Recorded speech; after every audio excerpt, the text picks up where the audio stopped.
I am a feminist. I am a feminist because from a pretty young age, I realized that if you weren't strong as a woman and didn't have your own voice, there was a lot of things that could happen to you that weren't all good. So I do definitely consider myself a feminist. I got involved a long time ago. I was asked by Jean Shaheen when she was governor, and I was leaving the Attorney General's office to serve on the Commission on the Status of Women.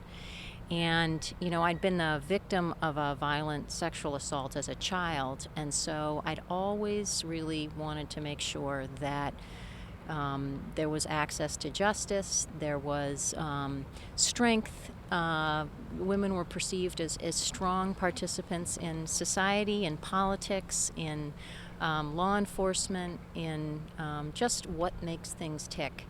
And so my ability to serve on the commission seemed to really fit with that. Younger women are so inspired these days. It's just an amazing generation of girls becoming women and women moving into the world that I think it's incredibly important for them to understand the history. And I say this, it's funny, there's a women's bar event in New Hampshire tonight celebrating, and I was asked by one of my male colleagues, why on earth do they still give out awards to women lawyers?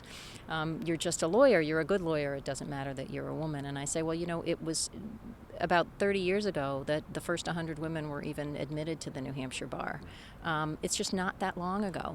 And I think the younger women need to understand the history so they are motivated to continue to move things forward and make the choices they can. I think there are a lot of tough choices. One of the issues that we're dealing with at the initiative is how to address what we keep hearing, which is that work-life balance is very, very difficult given the gender stereotypes that still exist.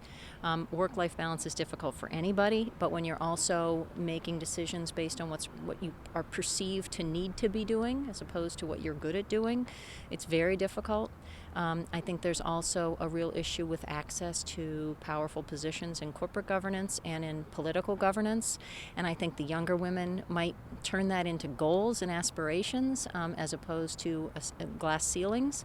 So I think there's a lot they have to offer, and we're hoping we can educate and get them part of the conversation, which they've already started to take the lead on themselves.